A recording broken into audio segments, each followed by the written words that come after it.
So my poem's called Trauma-reducing, not trauma-inducing, and it's about how do we create systems that are humanised? How do we start in relationships at the heart? So here we go. Trauma, oppression, privilege, and social injustice are the elephants in the room. Their impact and intersectionality can colour one's kaleidoscope from their womb to their tomb. To see the whole person, their story, their world, and to not reduce them to a label, and to magnify, celebrate, and learn from people's survivorship, strengths, resources, and what they truly bring to the table. As Alexander Denhyer says, if a flower doesn't bloom, fix the environment in which it grows, not the flower. We need to widen our lens to incorporate inequality, oppression, discrimination, poverty, and abuse of power.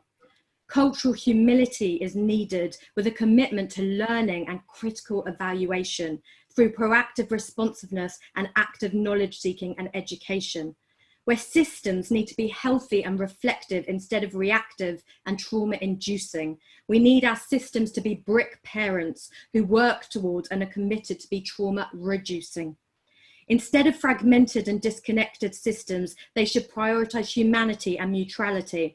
Having systems in survival modes themselves, now that is insanity. Systems which value human rights and do everything they can to protection. Ones which focus on healing relationships which are committed to connection. We need to see the layers and the richness throughout people's inner and outer Russian dolls. To notice, respect and honour the multi-layered reasons for some of those painful holes. We need to see trauma as the piercing force which it can be to wound and to hurt the soul. The responses from services can be re-triggering, harmful and catapult people down a memory time hole. Trauma is the ultimate boundary violation and betrayal of trust. This is someone's story, someone's truth, not just a statistic in a policy collecting dust. We can't take down fences until we honour why they developed and why they needed to be there. There's a lot to be said about increasing safety, trust, openness, and truly showing that you care. We can market, we can use buzzwords, we can try to talk the talk, but it's so much more than that. It's how we truly and meaningfully walk the walk. We need to humanise services and put relationships and connections at the very heart, infusing the values of curiosity, compassion, humanity, and empathy. That would be an amazing start. Developmental and relational trauma require developmental and relational repair. And our communities and our system need to not marinate and soak us in a suffocating, traumatic fog and air. To see behaviours as survival needs and as signals, rather than as a label, a deficit or a flaw. To see the whole person behind that behaviour who has the potential to grow and to soar. And remember, if the behaviour had a voice, what would it say? How can we see and appreciate the patchwork of colours and all those shades of grey? Maya Angelou says people will forget what you do and forget what you say, but they'll remember how you make them feel. It's not about othering and splitting. It's about being human, being kind, having humility and being real. We all need to feel valued, noticed, heard, listened to and seen, and to feel that we're the author of our own stories and the navigator of where we've been. The position has changed from it's not what is wrong with you, it's what has happened to you.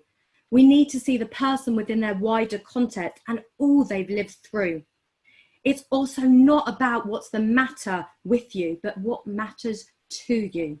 The puzzle pieces and the golden thread of identity, that answers the who.